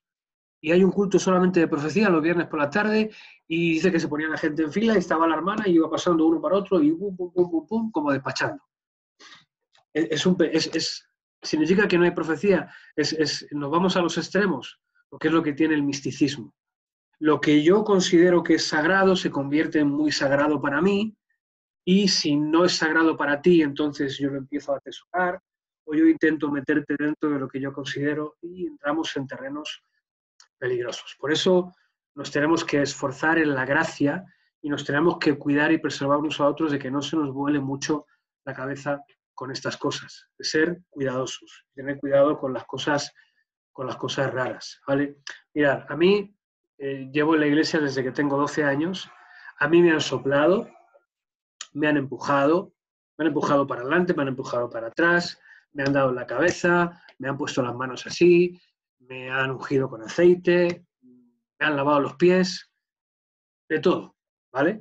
Algunas experiencias fueron muy positivas, otras no fueron tan negativas, fueron muy negativas, ¿vale? He visto de todo, he vivido de todo, ¿vale? ¿Cuál es la realidad? La realidad es la vida de Cristo y la vida del Espíritu en nosotros. Y ir por madurez, desechando lo malo y quedándome con lo bueno, ¿vale? Si alguien viene mañana y me quiere orar y me quiere empujar, no me va a empujar. Yo le voy a explicar, le voy a decir con mucho amor y con mucho cariño por qué. Evidentemente yo como pastor, si conozco que esa persona tiene esa práctica antes de que dejarle participar o dejarle predicar, le voy a leer la cartilla, como se decía cuando era niño, y si se me sale de madre le voy a corregir, porque evidentemente tengo esa responsabilidad. Como decíamos aquí, yo tengo la responsabilidad de las personas a las que pastoreo. Si yo tengo responsabilidad de lo que enseño, tengo responsabilidad también de quien enseña y de qué prácticas permito o dejo hacer. Eso es la responsabilidad que yo tengo, ¿vale? Si tú en tu casa quieres ponerte de rodillas delante de la pared, sí, pues eso es cosa tuya, ¿vale? Pero si yo tengo la posibilidad de enseñar a alguien y de compartir con alguien, ¿vale? Por ejemplo, hay una persona que es miembro de nuestra iglesia, que lleva varios años con nosotros y que viene de un trasfondo católico. Bien, tuve que hablar con esa persona varias veces porque ella conectaba el lugar con lo que ella venía haciendo en la iglesia católica. ¿Y qué hacía cuando entraba? Pues se acercaba a la plataforma y delante de la cruz se persignaba, porque eso es lo que se hace en la iglesia católica, ¿vale? Y esta persona consideraba que en la cruz teníamos un sagrario, ¿vale? El sagrario, por los que no lo sabéis, los que no tengáis un trasfondo católico, estaba precisamente detrás del altar, ¿vale? Y era el lugar donde se guardaban el pan consagrado, las hostias consagradas, ¿vale? Y en ese sagrario se encontraba el cuerpo de Cristo, ¿vale? Entonces, con paciencia y con cariño, se van enseñando esas cosas y se va ayudando a la gente a ir progresando en eso, pero con paciencia. Si la primera vez que haces eso le dices, ¡ah, pagana, católica, vete de aquí!, pues acabas de perder a una persona. Entonces, con cariño, con paciencia, se va enseñando y se va haciendo un buen uso de la madurez, porque si no, perdemos a la gente. Y a mí que una persona se persigne no le va a mandar al infierno, ¿vale? Si yo le puedo decir, mira, ese gesto no tiene ningún sentido, no tiene ningún valor, no necesitamos conectar con un gesto para que la cruz esté sobre nosotros. La realidad de Cristo, ya me entendéis por dónde voy, ¿vale? Bien, sacrificios, ¿vale? Versículo 16, estábamos en el versículo 15. No se olviden de hacer el bien y compartir. Por lo tanto, por medio de Jesús, versículo 15, ofrezcamos un sacrificio continuo de alabanza a Dios, mediante el cual proclamamos nuestra lealtad a su nombre. No se olviden de hacer el bien y de compartir lo que tienen con quienes pasan necesidad. Estos son los sacrificios que le agradan a Dios. Dice, estos son los sacrificios que le agradan a Dios. ¿Cuáles? Sacrificio continuo de alabanza a Dios, lealtad a su nombre, hacer el bien y compartir con los que tienen necesidad. Esos son los sacrificios que le agradan a Dios. Adorar, hacer el bien y compartir con otros. Ni flagelarnos, ni pegarnos, ni castigarnos, ¿vale? Ni hacer el Vía Crucis, ni hacer el camino de Santiago, ni tampoco me vais a permitir peregrinar a Israel. durante muchos años, ¿vale? Esto también sucedió y sigue pasando, en el pueblo evangélico se desarrolló un misticismo muy importante con Israel. ¿Tiene algo de malo Israel? No. Bendito lugar, maravilloso como cualquier otro.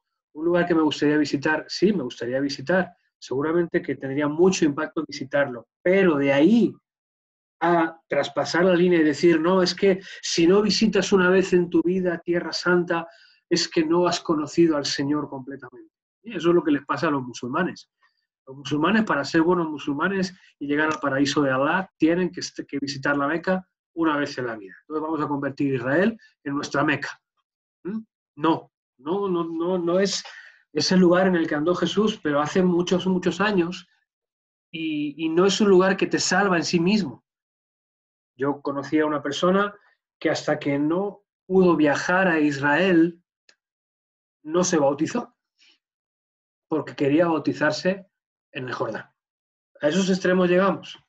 Y aunque le intentamos reconvenir, ella, que era una mujer, estaba convencida de lo que quería. Y al final, chico, pues ¿qué vas a hacer? si estaba emperrada en ir, pues ve. Pero valía más el bautismo, vale más el bautismo del Jordán, porque además hay en el río Jordán hay un lugar en el que se cree que es donde Jesús se pudo bautizar. Entonces, y luego vamos al Santo Sepulcro, que es el lugar donde se cree que pudo estar el sepulcro. Y luego caminamos por la Vía Dolorosa. Sí, la Vía Dolorosa posiblemente es por donde caminó Jesús, pero como unos 7, 8 o 10 metros por debajo. Porque todos los sedimentos de las calzadas, de las reconstrucciones, Jerusalén fue destruido por completo, fue reedificado otra vez, en fin, entendéis el punto. Le concedemos misticismo a cosas que no tienen un valor místico ni salvífico en sí mismo. Y esas cosas son peligrosas porque nos pueden distraer de la fe sencilla y genuina, que sencillamente se concentra en estas tres cosas: adorar a Dios, hacer el bien y compartir con otros. Mira, con estas tres cosas no nos da la vida para más. La adoración es nuestra continua contemplación de la realidad de Dios y nuestro continuo deleite en Él, y la expresión consecuente con esa realidad. La adoración no son solo las canciones lentas que cantamos los domingos en la segunda parte de la alabanza. Las primeras son las rápidas y las segundas son las de levantar las manos. Ese es el cliché y esa es también la mística que hemos construido alrededor de la alabanza y la adoración, que son maravillosos, son herramientas fantásticas, pero adoración es algo que tiene que suceder en la vida de los creyentes continuamente, porque adoración es sacrificio, adoración es ofrenda. Adoración es la contemplación de la grandeza de Dios y la expresión, la exaltación, la armonía con esa realidad, la homogeneidad, estar de acuerdo y alinearnos con eso. Ayer compartía con los que sois de la iglesia y estuvisteis ayer compartía en el tiempo que tenemos cada día, tiempo devocional junto con los hermanos que se reúnen online, ayer compartía en Apocalipsis capítulo 2 y 3, son los mensajes a las iglesias. Pero al principio de cada mensaje se destaca una característica y un aspecto destacado de Cristo. Y hay 7, porque hay 7 mensajes de 7 iglesias, y lo que sacas de cada uno de esos aspectos, si quieres luego en casa o mañana cuando tengas tiempo puedes ver, ves que tienes un cuadro glorioso y extraordinario de Cristo. Tienes una imagen de Cristo que trasciende la imagen física y natural. Dice que Él es el amén, el testigo fiel, el primero, el postrero. Él es el que tiene las 7 estrellas, el que tiene los 7 candeleros. Él es el que estuvo muerto y el que está vivo. Él es el principio de la creación. Esos son aspectos sublimes, gloriosos de Cristo, que lo que te hacen es levantar el estándar, mirar más arriba. Y la adoración es lo que tiene que conseguir. Si la adoración no consigue colocarnos siempre ante una imagen, una realidad de Dios mayor que la que tenemos, no es adoración. No es adoración, porque entonces no hemos contemplado o no hemos visto o no hemos tenido un impacto de la grandeza y de la majestad de Dios. Por eso no nos podemos acostumbrar solo a una adoración basada en canciones. Las canciones nos ayudan, pero no son suficientes. Nuestra adoración tiene que ser una continua exposición deliberada a la realidad de Dios, a Cristo. Cuando lo vemos en las Escrituras, ser asombrados por Él, ser asombrados por la grandeza, por el amor de Dios, por la santidad, por la pureza, por su justicia, que cuando vemos sus atributos, vemos su comportamiento, nos impacte, nos conmueva. Eso es adoración. Adoración en un sentido literal significa postrarse para besar los pies. Es la palabra griega proskuneio. Entonces, si la adoración no logra sumergirnos en una atmósfera en la que la realidad de Dios literalmente nos hace por lo menos agachar la cabeza, entonces no estamos adorando. Y os habla alguien que dirige alabanza y adoración, pero cada vez más convencido de que es una herramienta para ayudarnos a expresar esa realidad. Si tú el día que se reanuden los cultos en la iglesia no vas adorado de casa, no vas a adorar mejor porque te cante yo más o menos. Fíjate, ni siquiera si te canta Marcos Witt. Si no te gusta Marcos Witt, Marco Barrientos.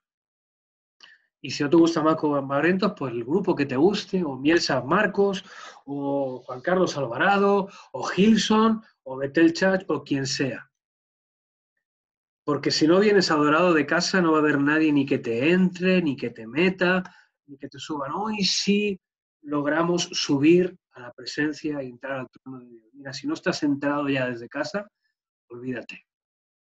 Porque no vamos a ver si entre todos subimos la temperatura, venimos a expresar una medida del Cristo que ya estamos viviendo.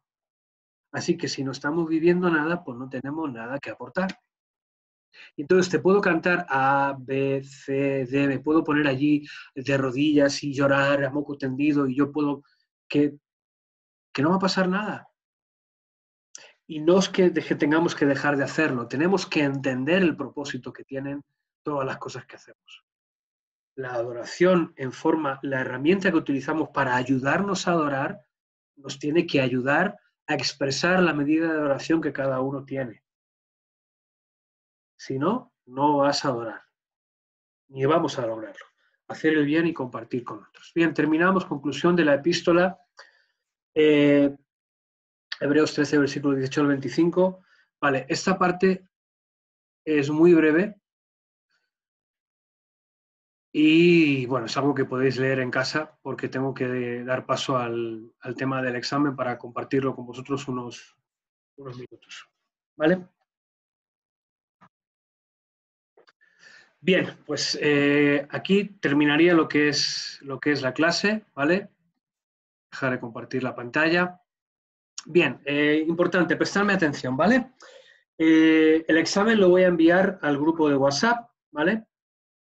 Entonces, el examen lo he hecho tanto en Word como en formulario de Google, ¿vale? Los que habéis hecho alguna clase conmigo, ya habéis hecho algún examen de este tipo. El formulario de Google es un enlace a una página web en el que tú entras, tienes que rellenar tu nombre y empezar a rellenar las preguntas, ¿vale? El examen está configurado con varias secciones, ¿vale? Entonces, he explicado lo que hay que hacer en cada sección, ¿vale? Hay preguntas de verdadero o falso, ¿vale? Hay preguntas en las que hay que completar con palabras, ¿vale? Esencialmente, el examen se centra en que hemos leído toda la escritura, en que hemos leído toda la carta a los hebreos, que eso formaba parte de la tarea, leerla por completo, ¿vale? Entonces está muy conectado con la Biblia. Entonces, el examen tiene dos grandes secciones, dos grandes partes, ¿vale? La primera parte está indicado, ¿vale? Tanto en el examen que voy a enviar en Word como en el examen que voy a enviar en el enlace. La primera parte es para hacerlo sin Biblia. Yo no voy a estar ahí para verlo. Vas a estar tú en tu casa haciéndolo, ¿vale? Pero el Espíritu Santo sí está, ¿vale? Así que la primera parte donde pone no usar la Biblia, por favor, no hagas trampas y no uses la Biblia, ¿vale? Entonces, en esa primera parte, pues contestar a las preguntas que os hago, ¿vale? Sin la Biblia. En la segunda parte, ya sí que podéis utilizar la Biblia, ¿vale? Leer bien todas las preguntas, El caso de los que tengáis el examen en Word, en formato Word, y lo imprimáis, por favor, muy importante, poner el nombre, ¿vale? Los que lo hagáis online no vais a tener más remedio que poner el nombre. Por favor, pon tu nombre completo, ¿vale?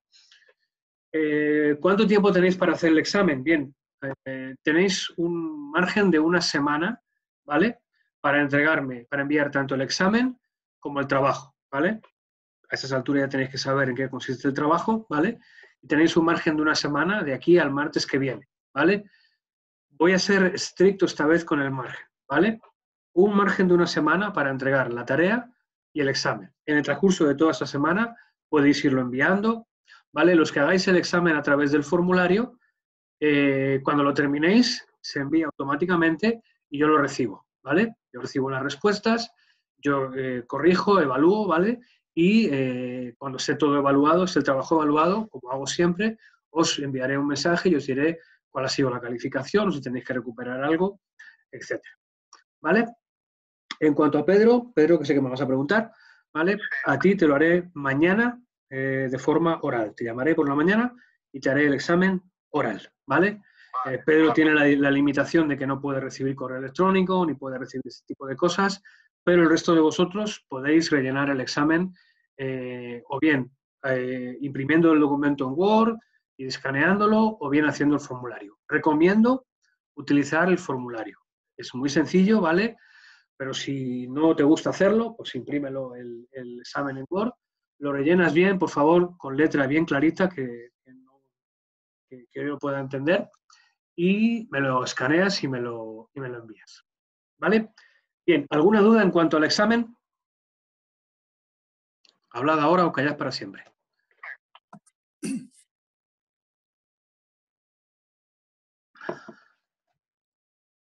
¿Alguna duda? No, Samuel, está entendible. Vale, una cosa que me acabo de acordar y es importante. Los que compartís matrimonio, vida, ordenador y router. ¿Vale? Los que compartís router, por ejemplo, Martí y Fabián, que tienen un router solo, bien, los que compartís router no podéis hacer el examen con el vínculo desde el mismo ordenador, ¿vale? No podéis hacerlo. Ya he tenido esta experiencia antes, ¿vale? Y es un poquito complicado. Entonces, por ejemplo, Alejandro y Rosemary, que estáis también en la misma casa, ¿vale? O lo hacéis desde vuestro teléfono móvil, que es vuestra cuenta de Gmail particular, o bien uno lo hace con el enlace y otro lo hace con el documento de Word. ¿Me habéis entendido? Los que compartís los que estáis solos, no, ¿vale? No tenéis este problema. Pero los que compartís la misma conexión, ¿vale? O bien hacéis el examen desde el móvil, que el móvil tiene vuestra cuenta propia de Gmail, ¿vale? O bien, si utilizáis el ordenador, tenéis que usar uno el enlace y otro el examen físico, por así decirlo. ¿Se ha entendido esto? Esto es importante, ¿no? Sí, pastor, está bien. ¿Vale? Sí. Porque... Pero, Samuel, una cosa. Si con los datos del teléfono de cada uno también, ¿no? Sí, con el teléfono sí se puede hacer porque cada uno tenéis vuestro teléfono y cada uno en vuestro teléfono tenéis vuestra cuenta.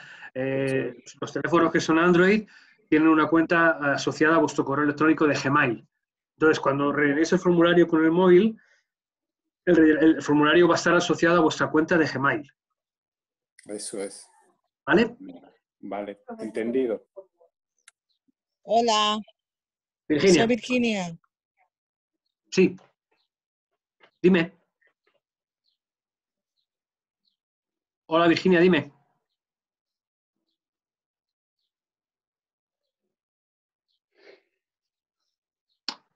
Pues, Hola, soy Virginia. hola, Virginia. Te oímos. Una pregunta. Sí.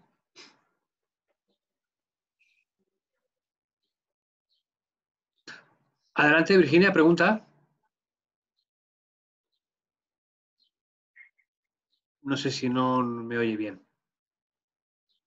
A lo mejor se lo wifi. Bueno, está claro lo del examen. De todas formas, ahora cuando envíe por WhatsApp, voy a ponerlo bien todo en el mensajito, ¿vale? Para que no haya ninguna duda. Recordar, primera parte del examen sin Biblia, segunda parte con Biblia, ¿vale? Si tenéis alguna duda, me podéis preguntar en el WhatsApp, ¿vale? Y tenéis un plazo de una semana para presentar el examen, podéis hacerlo cualquier día, y la tarea, ¿vale? Martes que viene, último día para examen y para tarea, ¿vale? Paso lista por última vez. Alejandro Lovera. Presente, pastor. Rosemary. Presente. Vale, Fabián y Marta también están. Sí. Pedro está por aquí. Manuel Pedro y Manuel Adrián. Sí. Manuel Adrián, Hola. una preguntita. Hola. Hola, Virginia también está por aquí. Una pregunta. Sí, Virginia. Que si no... Hola. Hola, Virginia. Es que no hay conexión. El 6. Hola. Virginia, te escuchamos. Puedes hablar. Vale. A mí me cuesta entrar por el donde han mencionado para las preguntas de exámenes, y entonces no sé si me puede enviar por WhatsApp así en privado, por favor. ¿Cómo por WhatsApp en privado? No entiendo. Bueno, escúchame, Privado, Virginia. sí. Escríbeme luego, ¿vale? Vale. Y vemos cómo lo hacemos, ¿vale? Vale. Venga. Vale, Samuel, una gracias. preguntita. Dime, Manuel. Escúchame, hay que también del 10º día de la lección 10, también hay que hacer el resumen, ¿no? Claro. Vale. Por eso no la otra semana. Vale, era para eso. Vale, Samuel, gracias. Bendiciones, hasta luego. Vale. ¿Quién más está por ahí? Jocelyn, me ha parecido. A ver. Sí, estoy aquí, Samuel. Jocelyn. Pedro, mañana te llamo, ¿vale? Voy a cortar porque hay mucho retorno, ¿vale? Ángela. Mañana te llamo por la mañana. Ángela. Un momento, por favor. Ángela. Vale. Sí, perdón, es que estoy a los cosas. Disculpad. Venga, Ángela. Elba también está. Silvana también. Johnny también. Gracias, Johnny. ¿Alguien más que no ha nombrado? Vale, el resto lo verán online, ¿vale? Bien, pues ahora cuando termine envío el examen y bueno, muchas gracias por este tiempo. He disfrutado mucho de esta clase, me encanta esta clase y espero que la hayáis disfrutado también, y que lo más importante es conocer esta epístola maravillosa y ser llenos de esta realidad maravillosa de Cristo, que aumente nuestro conocimiento y sobre todo aumente la realidad de Jesús en nosotros. Os recuerdo que empezamos en 2 semanas la clase intensiva. Si quieres participar de ella, por favor escribe en el grupo de alumnos o escribe en el grupo del IBC. Por favor, Samuel, quiero participar, ¿vale? Para que podamos organizar la clase lo antes posible, ¿vale? Gracias, muchísimas gracias a todos y nos vemos pronto, queridos. Bendiciones. Amén. Gracias. Hasta luego. Samuel. Gracias. Chao. Hasta luego. Gracias, Samuel. Gracias a todos. Gracias.